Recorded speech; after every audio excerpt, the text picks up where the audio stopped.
And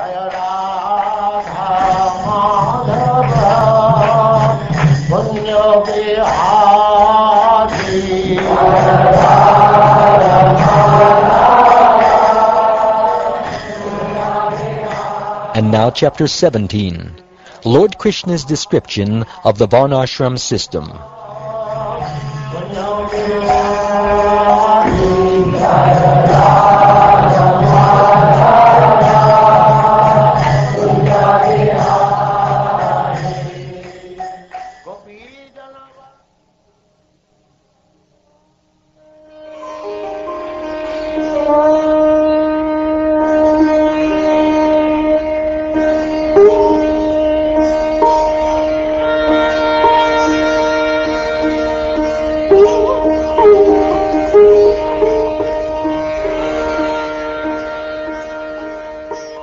Sri Uddhava said,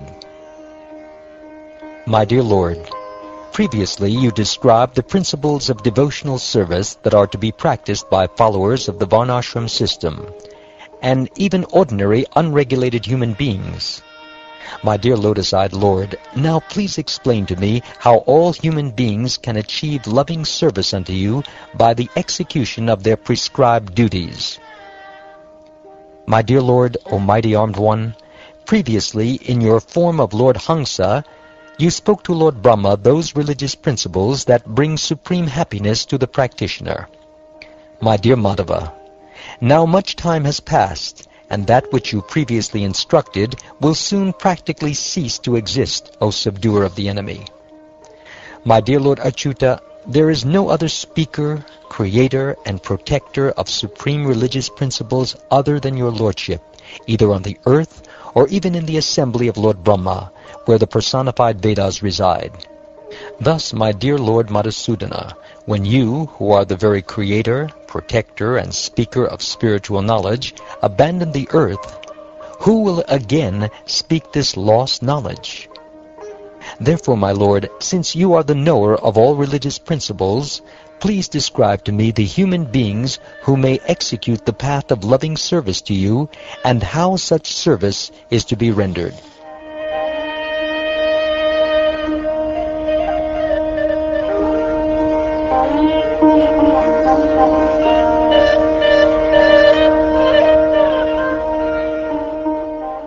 Sri Uddhava, the best of devotees, thus inquired from the Lord.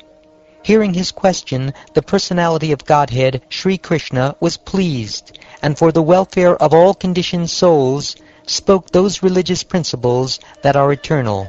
He said, My dear Uddhava, your question is faithful to religious principles, and thus gives rise to the highest perfection in life, pure devotional service, for both ordinary human beings and the followers of the Varnashram system. Now please learn from me those supreme religious principles. In the beginning, in Satya Yuga, there is only one social class, called Hamsa, to which all human beings belong. In that age, all people are unalloyed devotees of the Lord from birth, and thus learned scholars call this first age Krita Yuga, or the age in which all religious duties are perfectly fulfilled. In Satya Yuga, the undivided Veda is expressed by the syllable Om, and I am the only object of mental activities. I become manifest as the four-legged bull of religion, and thus the inhabitants of Satya Yuga, fixed in austerity and free from all sins, worship me as Lord Hamsa. O greatly fortunate one, at the beginning of Treta Yuga, Vedic knowledge appeared from my heart, which is the abode of the air of life in three divisions, as Rig, Sama, and Yajur. Then, from that knowledge, I appeared as threefold sacrifice. In Treta Yuga, the four social orders are manifested from the universal form of the personality of Godhead. The Brahmins appear from the Lord's face, the Kshatriyas from the Lord's arms, the Vaishyas from the Lord's thighs, and the Shudras from the legs of that mighty form. Each social division is recognized by its particular duties and behavior. The married order of life appears from the loins of my universal form, and the celibate students come from my heart. The forest-dwelling retired order of life appears from my chest, and the renounced order of life is situated within the head of my universal form. The various occupational and social divisions of human society appeared according to inferior and superior natures manifest in the situation of the individual's birth. Peacefulness, self-control, austerity, cleanliness, satisfaction, tolerance, simple straightforwardness, devotion to me, mercy, and truthfulness are the natural qualities of the Brahmins.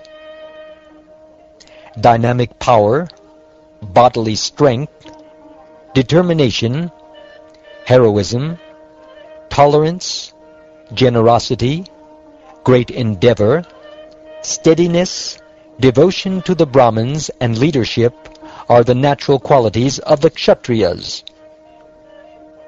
Faith in Vedic civilization, dedication to charity, freedom from hypocrisy, service to the Brahmins, and perpetually desiring to accumulate more money are the natural qualities of the Vaishyas.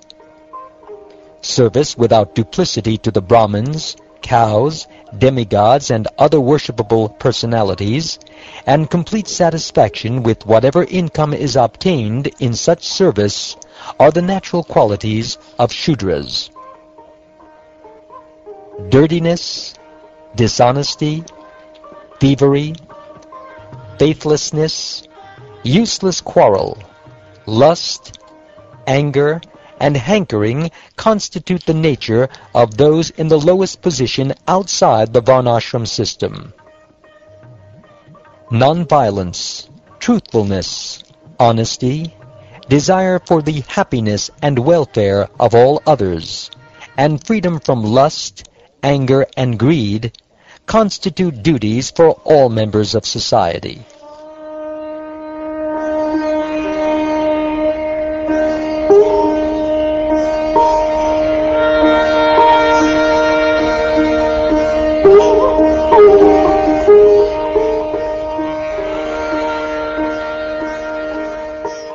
The twice-born member of society achieves second birth through the sequence of purificatory ceremonies culminating in Gayatri initiation. Being summoned by the spiritual master, he should reside within the Guru's ashram, and with a self-controlled mind carefully study the Vedic literature. The brahmachari should regularly dress with a belt of straw and deerskin garments. He should wear matted hair, carry a rod and water pot, and be decorated with aksha beads and a sacred thread. Carrying pure kusha grass in his hand, he should never accept a luxurious or sensuous sitting place. He should not unnecessarily polish his teeth, nor should he bleach and iron his clothes. A brahmachari should always remain silent while bathing, eating, attending sacrificial performances, chanting japa, or passing stool and urine. He should not cut his nails and hair, including the armpit and pubic hair. One observing the vow of celibate brahmachari life should never pass semen. If the semen by chance spills out by itself, the brahmachari should immediately take bath in water, control his breath by pranayam, and chant the Gayatri mantra. Purified and fixed in consciousness, the brahmachari should worship the fire god, sun, acharya, cows, brahmins, guru, elderly respectable persons, and demigods. He should perform such worship at sunrise and sunset, without speaking, but by silently chanting or murmuring the appropriate mantras. One should know the Acharya as myself, and never disrespect him in any way. One should not envy him, thinking him an ordinary man, for he is the representative of all the demigods. In the morning and evening, one should collect foodstuffs and other articles, and deliver them to the spiritual master. Then, being self-controlled, one should accept for oneself that which is allotted by the Acharya. While engaged in serving the spiritual master, one should remain as a humble servant. And thus, when the Guru is walking, the servant should humbly walk behind. When the Guru lies down to sleep, the servant should also lie down nearby. And when the Guru has awakened, the servant should sit near him, massaging his lotus feet and rendering other similar services. When the Guru is sitting down on his asan, the servant should stand nearby with folded hands, awaiting the Guru's order. In this way, one should always worship the spiritual master. Until the student has completed his Vedic education, he should remain engaged in the ashram of the spiritual master, should remain completely free of material sense gratification, and should not break his vow of celibacy or brahmacharya. If the brahmachari student desires to ascend to the Mahaloka or Brahmaloka planets, then he should completely surrender his activities to the spiritual master, and, observing the powerful vow of perpetual celibacy, dedicate himself to superior Vedic studies. Thus enlightened in Vedic knowledge by service to the spiritual master, freed from all sins and duality, one should worship me as the Supersoul, as I appear within fire, the spiritual master, one's own self, and all living entities. Those who are not married, sannyasis, vanaprasthas, and brahmacharis, should never associate with women by glancing, touching, conversing, joking, or sporting. Neither should they ever associate with any living entity engaged in sexual activities.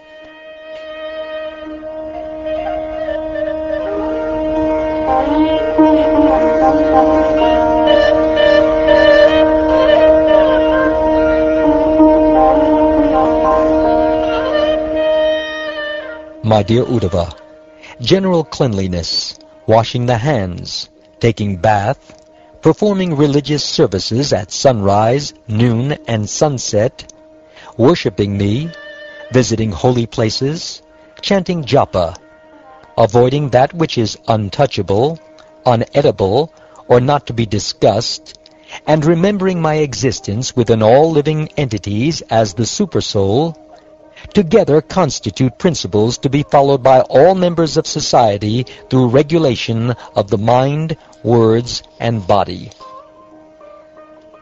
A Brahmin observing the great vow of celibacy becomes brilliant like fire, and by serious austerity burns to ashes the propensity to perform material activities. Free from the contamination of material desire, he becomes my devotee.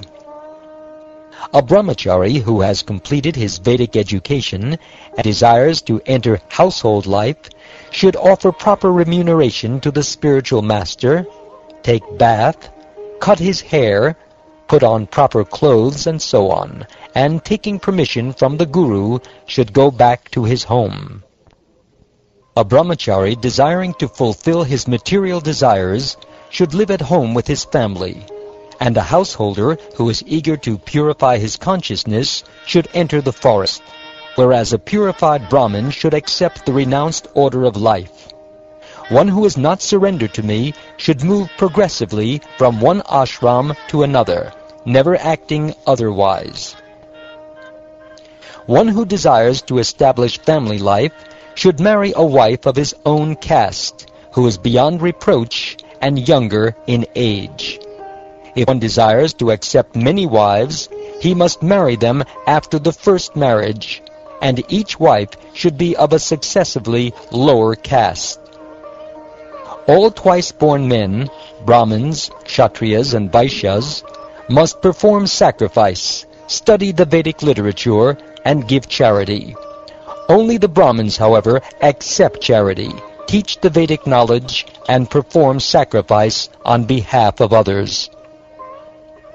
A Brahmin who considers that accepting charity from others will destroy his austerity, spiritual influence, and fame should maintain himself by the other two Brahminical occupations, namely teaching Vedic knowledge and performing sacrifice.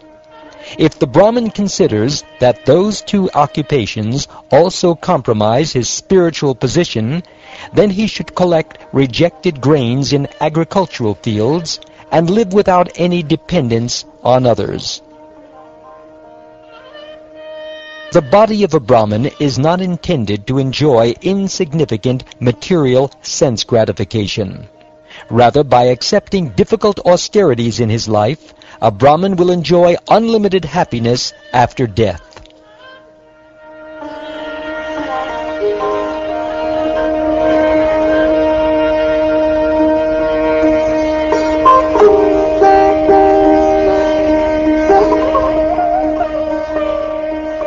A Brahmin householder should remain satisfied in mind by gleaning rejected grains from agricultural fields and marketplaces.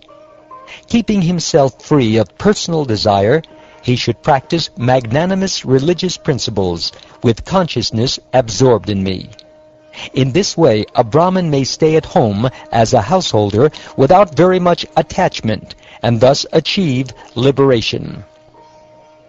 Just as a ship rescues those who have fallen into the ocean, similarly, I very quickly rescue from all calamities those persons who uplift Brahmins and devotees suffering in a poverty-stricken condition.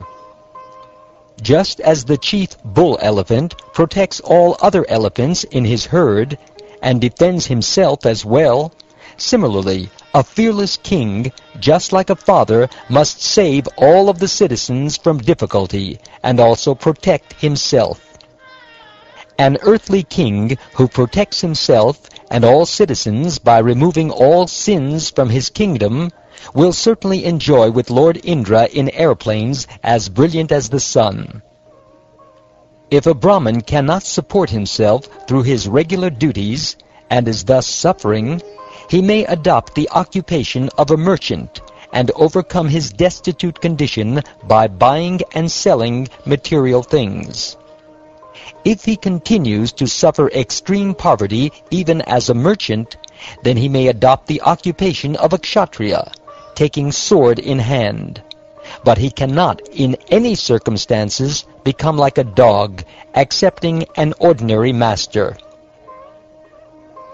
A king or other member of the royal order who cannot maintain himself by his normal occupation may act as a Vaishya, may live by hunting, or may act as a Brahmin by teaching others Vedic knowledge.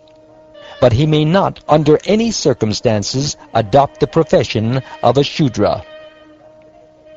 A Vaishya or mercantile man who cannot maintain himself may adopt the occupation of a Shudra, and a Shudra who cannot find a master can engage in simple activities like making baskets and mats of straw. However, all members of society who have adopted inferior occupations in emergency situations must give up those substitute occupations when the difficulties have passed.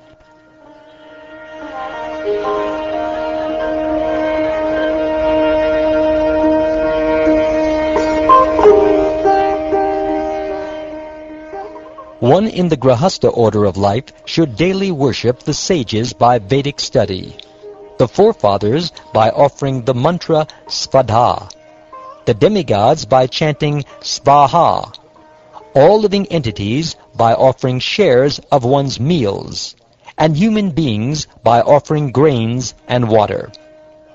Thus, considering the demigods, sages, forefathers, living entities, and human beings to be manifestations of my potency, one should daily perform these 5 sacrifices.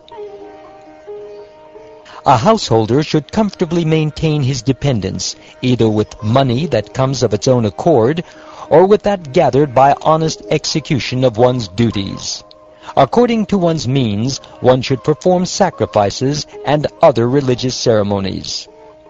A householder taking care of many dependent family members should not become materially attached to them, nor should he become mentally unbalanced, considering himself to be the Lord.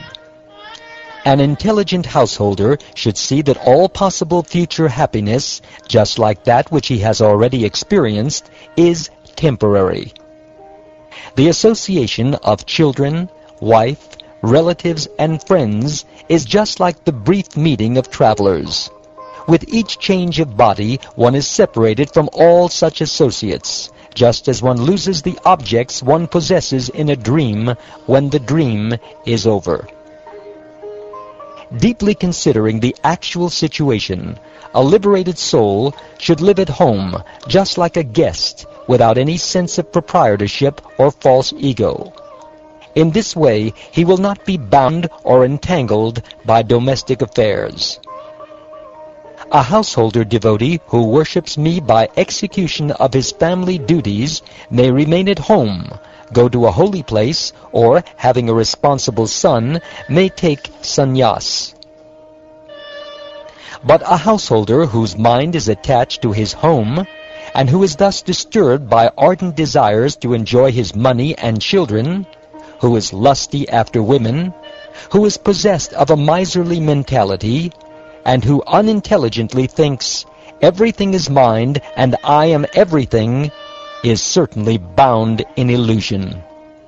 He may think, "Oh, my poor elderly parents, and my wife with a mere infant in her arms, and my other young children. Without me, they have absolutely no one to protect them, and will suffer unbearably. How can my poor relatives possibly live without me?" Thus, because of his foolish mentality, a householder whose heart is overwhelmed by family attachment is never satisfied. Constantly meditating on his relatives, he dies and enters into the darkness of ignorance.